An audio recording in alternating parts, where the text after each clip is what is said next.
it the end of the Sims franchise? I'm sure you've seen a lot of people complain about how Sims 4 packs have less and less content over time. Most people tend to think that it's a consequence of EA's greed. But is it really just simple as that? In this video, I'm going to show you that the problem is way deeper and way more complicated than that. First, we need to talk about the current situation of the gaming industry and how it's been affecting The Sims. Sims 4 has been the longest game in the franchise with over 10 years now. Interesting, huh? Do you think that's weird? Well, let me show you something. If you look at this table carefully, you see that people are not playing new games anymore. Most people are playing very old games. So this thing that you're looking at right now is a ranking of the top 10 most played games in different platforms. Let's have a look at PC. So if you go to the bottom, you will see that the average years on the market is 9.6 years. What does that mean? Is that the average age of the games, of the top 10 most played games on PC, they have been released roughly 9 to 10 years ago. And if you look at the other platforms, Nintendo is the only one that doesn't follow the trend. So with PlayStation, there's an average of 7.4 years. Xbox, an average of 7.2 years. So people are not playing new games anymore. First things first, if you look at the top 5 games, we have, for PC, we have Fortnite, Roblox, Minecraft, CS, and The Sims 4. Can you tell something that is a common factor in all of these 5 games? So out of these 5 games, 4 of them are free to play. The Sims included. We're not counting the DLC here. If you look at the rest of the list, you see that most of the games in the top 10, they're free to play. So the top 10 most played games are free to play and they're extremely old. I mean, compared to the market a few years ago, these games are very old. Can you see another common factor? Most of these games are multiplayer and online. So can you see a trend here? These companies, they are making a huge amount of money with free-to-play games. Fortnite counts more than 50% of Epic Games' revenue. It's actually roughly like 80 to 85% of the whole revenue of the company from a free-to-play game. People spend a lot of money on these games. Maybe you don't know about it because you don't know anyone that plays these games and you never played it yourself, but people spend a lot of money on these games. So there's a term that these companies use. They call these players that they spend a lot of money on the game, they call them whales. You would be surprised with the amount of whales these games have. So these very profitable games are free to play and they get their money by selling extra content in the game. And they are making a lot more than pay-to-play games and new games. So if you look at this table, Nintendo is the only one that the top 10 games are single-player offline games. But that's very exclusive to Nintendo, and I think it deserves a whole new video explaining how they managed to do that. But what's important regarding The Sims is that we have a look at the trend for PC games. So now that we understand a little bit of the current trend in the gaming industry, I think we need to jump into the next reason. We need to talk about the imbalance between costs and profits of current modern games. So nowadays, it's extremely expensive to make games when compared to like 10 years ago. Games are much more expensive to make and they're selling it for cheaper. So that means less profit. In order to avoid losing money or not making profits at all, they're starting to make a large amount of content but separated in small bits. That way they can reduce the costs of making something and still make profit. Whereas in the past, because it was cheaper to make things, they were able to make a lot more content and sell it for a good price. But now because it's so expensive to make things, they can't make it cheaper. So what they do is that they spend less money into making things so they can make profit. So earlier this year, the ex-CEO of Sony was interviewed and he had some really interesting things to say. So here he's talking about the game Crash Bandicoot. I don't know if you're familiar with this game, but it's a PlayStation game. So he says that back in 1998, they were selling Crash Bandicoot for $50. But it cost probably around $7 million to make. $7 million to make. Now, comparing to modern games, he talks about God of War, that it cost more than $100 million to make. and they sell it for $60. Can you see the difference here? These companies that are making much less profit than they used to back in the day. There's another very interesting part of his interview that he talks about the risks of making new games. So here he says, I look back at the PlayStation 2 era and there was so much variety.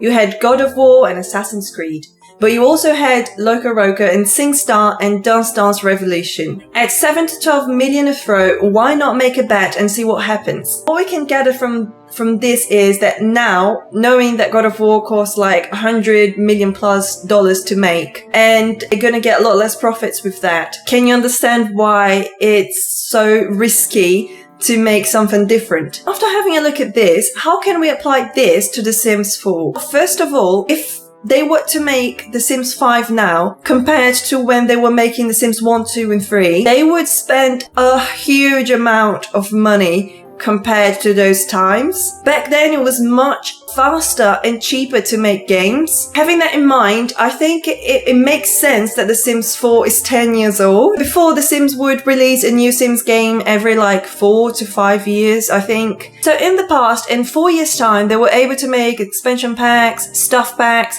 and work on a brand new Sims game. So now it not only takes longer and it takes more money to make these expansion packs, kits, stuff packs, game packs, but it also costs a fortune to make a whole new game. So it makes sense that The Sims 4 is 10 years old. And I think we can also understand now why The Sims keep making the same content over and over, and why we see so many like recycled content. Because the risks involved in making a brand new content might not be worth it. The risk might not be worth it because if it doesn't sell well, there's so much money they would be losing. It could be a compromising mistake. So now what we have is The Sims 4 that is very old, and that they are constantly releasing new packs because they need to make money, and the packs have less content than they used to, and the reason why it's so repetitive is because it's not worth the risk of creating new things. So it's a bit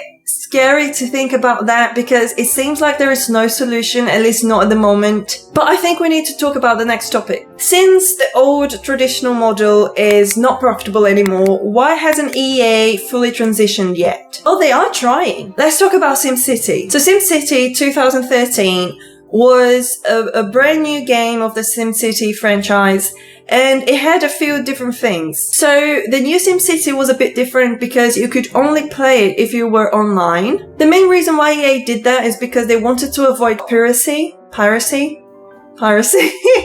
think it's piracy, right? But that failed terribly. People couldn't play the game. Servers were very frequently down. They had major problems with like saving people's games. It was a mess. They paid, I think back then it was like $60 or something like that for the game. And when you tried to play, you couldn't because the servers were down, or when you managed to play, you lost all your save. A mod that tried to fix the issue and made a mod that enabled people to play offline. But EA worked quickly, and very soon after the mod was released, they took it down. And like after 20 minutes using the mod, you would be logged out. The game was losing popularity very quickly and people stopped paying for it. And then EA finally decided to make it available for you to play offline, but then it was too late and no one was playing the game anymore. And that's how SimCity ended. So with that experience with SimCity, I think EA is being very careful now because they're worried to make the same mistake with The Sims. They are slowly trying to change it, and they already told us that Project Renee is going to be 100% online and multiplayer. But I think they are taking a very careful approach to this because of what happened to SimCity. So with that in mind, I think it's very important for us to talk about who is playing The Sims and who was playing SimCity. That didn't work with SimCity, and I think it's safe to say that SimCity players were very similar to The Sims players. So I think it's important to talk about who are the players of The Sims 4. A while ago in a job listing for The Sims 4, they proclaimed that 60% of The Sims 4 players are women aged between 18 and 24 years old. So with this information, we have that more than half of the players of The Sims 4 are women. Men and women have very different preferences when it comes to video games. If you look at the top of the chart, we can see first-person shooter, and we can see that only 15% of women said they like to play FPS games. And then if you look at simulation games, remember that The Sims 4 is a live simulation game. So in simulation games, we have 41% of women saying that they play and that they like simulation games against 33% of men. So the reason why I think this is important to look at is because if you remember that first ranking that we saw, the top 10 games, most of them were first-person shooters or like Battle Royale and just basically shooting games. And The Sims 4 is not a Battle Royale, it's not FPS.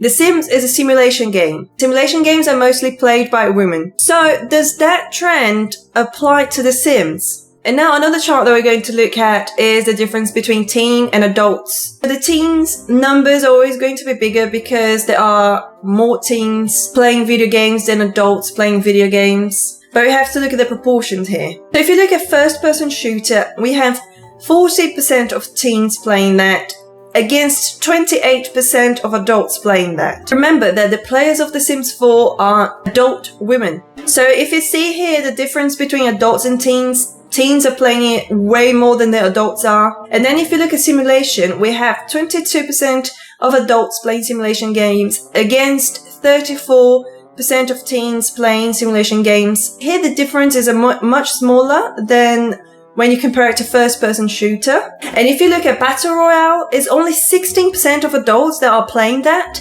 against 40% of teens playing that. After seeing that, you need to consider the ranking. The top games, the most played games were free games, but they were like Battle Royale, like Fortnite, or first-person shooter like Counter-Strike. So those games are very different from The Sims, and the people that are playing those games are not the same people that are playing The Sims 4. So my point here is, should EA be worried about following the new trend if the players are not the same players that are playing those games? So EA is trying to follow the trend because those are the games that are making the biggest amount of profits at the moment. But is it changing The Sims going to make those players suddenly start playing simulation games?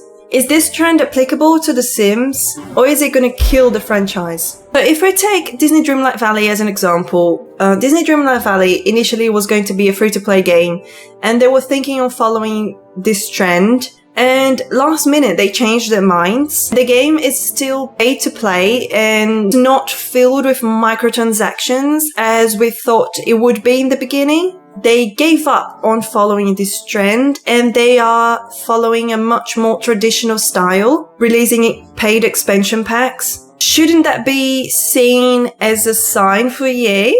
If we think of the new upcoming games like Inzoi and Paralives, Paralives is an indie game, so it follows a different trend. But Inzoi is made by Krafton. Krafton makes a huge amount of money with an FPS game and microtransactions. So it's very likely that Inzoi is going to be free to play and have microtransactions inside the game. On the other hand, Paralives is just as, if not more famous than Inzoi, and Paralives is following the traditional trend. So I think it's quite difficult for EA to decide what they're going to do. Really hope that EA is able to continue making The Sims the way it is and not turning it into an online game, multiplayer game with hundreds of microtransactions. I quite like the way it is now, and I don't mind paying for expansion packs as long as they're good and not broken. So, if EA persists with this idea of following this trend, is it going to be the end of the franchise? Or is it going to be a new era with different players? For us, maybe the future is indie. Anyway, please let me know your thoughts in the comments. I would love to talk about this with other people and know other people's opinions. Yeah, leave your opinion down below. And if you have more information, please tell me. Thank you so much for watching, and I'll see you in the next video.